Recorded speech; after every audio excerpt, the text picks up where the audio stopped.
Hello, I'm David from Tax Associates, and today I'll be presenting the tax tips. But first of all, let's get comfortable.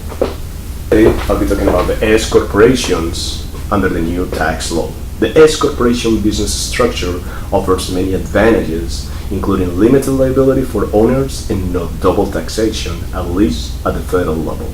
But not all businesses are eligible.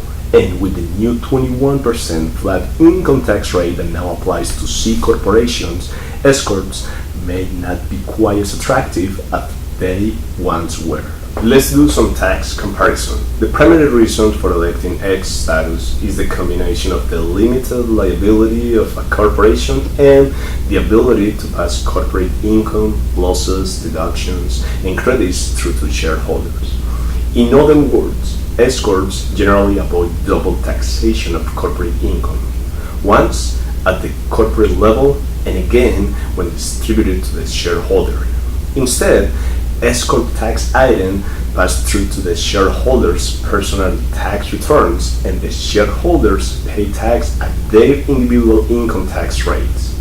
But now the C corp rate is only 21%, and the top rate on qualified dividends remains at 20%, while the top individual rate is 37%. Double taxation may be less of a concern.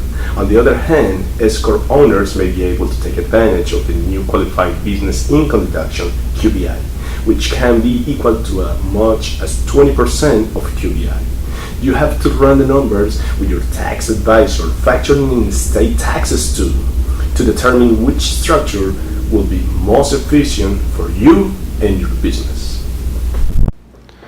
What is the eligibility requirements for an S corporation? If S corporation status makes tax sense for your business, you need to make sure you qualify and you stay qualified. To be eligible to elect to be an S corp or to convert to an S status, your business must be a domestic corporation and have only one class of stock, have no more than 100 shareholders, and have only allowable shareholders, including individuals, certain trusts, and estates. Shareholders cannot include partnerships, corporations, and non-resident alien shareholders. In addition, certain businesses are ineligible, such as insurance companies. Reasonable compensation is another important consideration when electing S corp status for the shareholder.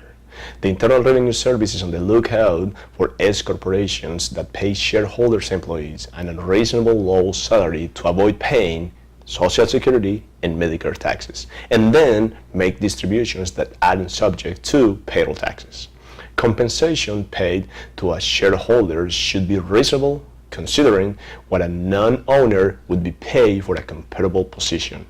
If a shareholder's compensation doesn't reflect the fair market value of the services he or she provides, the Internal Revenue Service may reclassify a portion of distributions as unpaid wages. The company will then owe payroll taxes, interest, penalties on the reclassified wages. S corporation status isn't the best option for every business. To ensure that you have considered all the pros and cons, contact us. Assessing the tax differences can be tricky, especially with the tax law changes going into effect this year. Thank you.